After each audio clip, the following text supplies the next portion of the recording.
भोपाल के शौर्य स्मारक में आज एक ऐतिहासिक क्षण का साक्षी बना जब मध्य प्रदेश के सीएम डॉक्टर मोहन यादव के मुख्य आतिथ्य में वंदे मातरम के 150वें स्मरणोत्सव समारोह का आयोजन हुआ। कार्यक्रम की शुरुआत कलाकारों द्वारा वंदे मातरम के सामूहिक गायन से हुई, जिसने संपूर्ण वातावरण को देशभक्ति के भाव से ओतप्रोत कर दिया। हर जिले में जोश, गर्व और राष्ट्र के प्रति समर्पण भावना स्पष्ट झलक रही थी। सीएम ने इस मौके पर कहा कि वंदे मातरम स्मरणोत्सव पीएम मोदी की राष्ट्रभक्ति, सांस्कृतिक विरासत के संरक्षण और नवभारत के निर्माण की कल्पनाशीलता का अद्वितीय उदाहरण है। उन्होंने स्मरण कराया कि लौह पुरुष सरदार वल्लभ भाई पटेल ने साल 1950 में वंदे मातरम को राष्ट्रगान के समान सम्मान प्रदान कर इसे राष्ट्रीय महत्व दिया था। डॉक्टर यादव ने कहा कि बंकिम चंद्र चट्टोपाध्याय द्वारा रचित वंदे मातरम हमारी हजारों साल पुरानी संस्कृति, मातृभूमि के प्रति अटूट प्रेम और त्रिदेवियों लक्ष्मी, सरस्वती और दुर्गा के आदर्शों का प्रतीक है। आनंद मठ के माध्यम से उन्होंने भारत की गौरवशाली विरासत को विश्व के समक्ष प्रस्तुत किया। कार्यक्रम में अनेक कलाकार, युवाओं, नागरिकों ने भाग लिया। यह आयोजन न केवल गीत के 150 सालों की स्मृति का उत्सव था, बल्कि भारतीय अस्मिता, एकता और सांस्कृतिक आत्मगौरव का प्रतीक भी बना।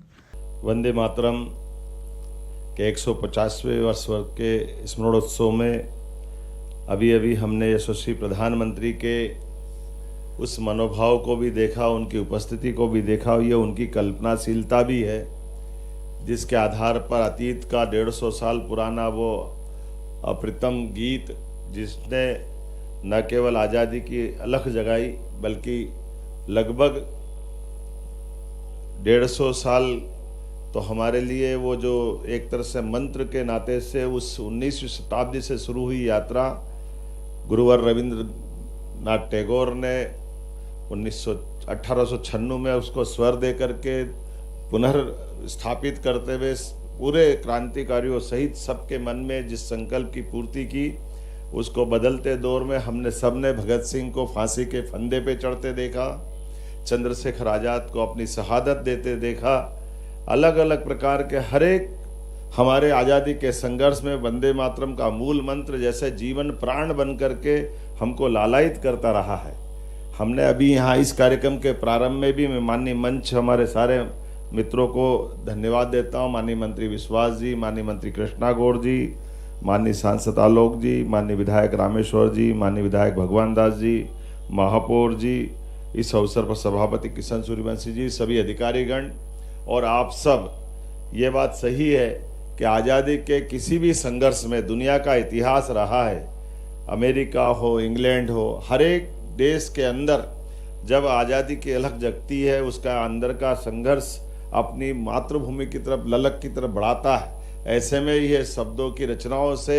नए प्रकार का स्पंदन होता है, नए प्रकार के मन में संकल्प आते हैं और हर एक व्यक्ति अपने देश के उस मूल मंत्र के आधार पर राष्ट्रभक्ति के गीत से अपने गौरवशाली अतीत के, भविष्य के देश के लिए अपनी पहचान बनाता है। और यही कमोबेश हम हर एक देश के गीतों के साथ देख सकते हैं। अमेरिका का क्राइसिस वाला समय हो, इंग्लैंड का विद्रोह वाला समय हो, भारत का अपना, हमने जब यद्यपि वंदे मातरम का आनंद भी देखा, लेकिन इस कार्यक्रम के प्रारंभ में कदम कदम बढ़ाए जा, खुशी के गीत गाए जा, ये जो हमारे भी स्वरबद्ध रचना को हमारे पुलिस बैंड ने जो प्रस्तुत किया है, इस प्रस्तुत करने वाले गीत में ये हमारे आज़ादी के नेताजी सुभाष चंद्र बोस के उस आज़ाद हिंद फौज से जुड़ता हुआ दिखाई देता है। यद्यपि बनाया गया था दीक्षित जी ने गीत, बाद में कविवर राम सिंह ठाकुर जी ने इसको स्वरबद्ध करते हुए संशोधित रूप में दिया है। और ये आज़ादी का अपना अब एक तरह से संघर्ष वाले उस सारे दौर के दरमियान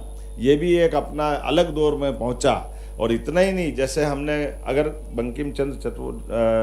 चट्टोपाध्याय जी की बात अगर करें तो ये संस्कृत के साथ जोड़ करके वर्णवाल जी ने सही कहा अपने भाषण में, लेकिन मैं उसी में ये बात भी बताना चाहूँगा, इस गीत की रचना में हमारी प्राचीन संस्कृति की त्रिदेवी कल्पनाओं को जोड़ने का प्रयास किया गया है, जिसके माध्यम से एक तरफ हम अपनी दुर्गा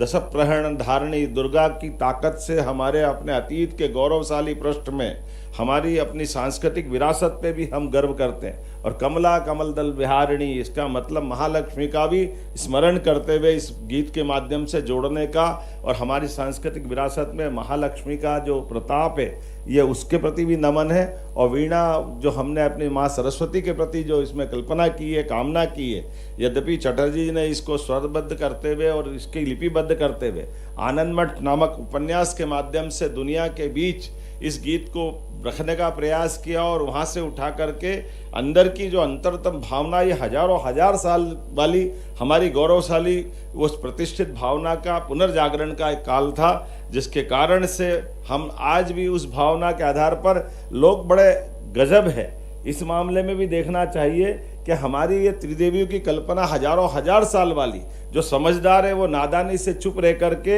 हमने इसके कष्ट भी, जब आज़ादी के अलख में जिस मंत्र के रूप में ये सबको एक तरह से आंदोलित करता था, लेकिन आज़ादी के बाद देश के साथ जब हमारा अपना गीत का अपनाने का मौका आया तो कहीं ना कहीं देश ने इसमें दिग्भ्रमित भूमिका अदा की। बड़े कष्ट के साथ कहना पड़ेगा, आज वो दोबारा दोहराने की जरूरत नहीं, लेकिन वो दर्द तो सबके मन में होगा ही, जिस मूल मंत्र के बलबूते पर आज़ादी के सारे संघर्ष में बड़ी भूमिका हुई। और वो हमारे गीत 150वीं जयंती के अवसर पर जब हम बात कर रहे हैं तो उस इतिहास को भी देश को जानने की आवश्यकता है। आज के इस अवसर पर मैं माननीय सरदार पटेल को पुनः स्मरण करना चाहूँगा, जिनका 150वां वर्ष है, जिन्होंने 1950 में फिर इस बात को भी स्थापित किया कि राष्ट्रगान और राष्ट्रगीत दोनों का महत्व होना चाहिए, और दोनों पूरे देश के अपनाते हुए एक तरफ हम जनगण मन पे गर्व करते हैं, एक तरफ वंदे मातरम पे भी गर्व करते हैं। आइए हमारी अपनी इस गौरवशाली अतीत को जानते हुए हम सब भगवान श्री राम की जननी जन्मभूमिश्च स्वर्गादपि गरीयसी उस भाव के आधार पर वंदे मातरम का भी स्मरण रखें, और हमारे अतीत के इस बहुत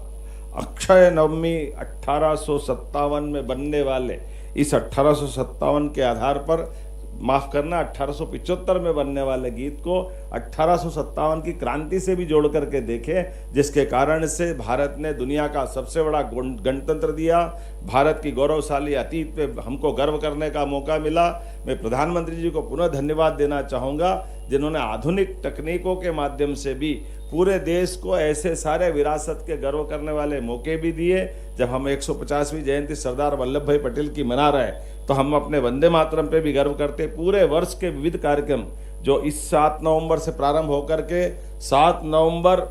1926 तक चलेगा, 25 से प्रारंभ हुई यात्रा, जिसको अभी हम अपने 10 दिन के विविध कार्यक्रम में देखेंगे, फिर 26 जनवरी के आसपास, फिर 15 अगस्त के आसपास, और वापस 7 नवंबर 1926 के आसपास 2026 के आसपास इस पे फिर वापस बचे हुए पूरे कार्यक्रम करते हुए पूरे साल की यात्रा संपन्न होगी। मेरी अपनी ओर से आज इस अवसर पर बैठे हुए सभी सज्जनों को, सभी बहनों को, पत्रकार साथियों को, आगंतुक अतिथियों को बधाई, बहुत बहुत धन्यवाद।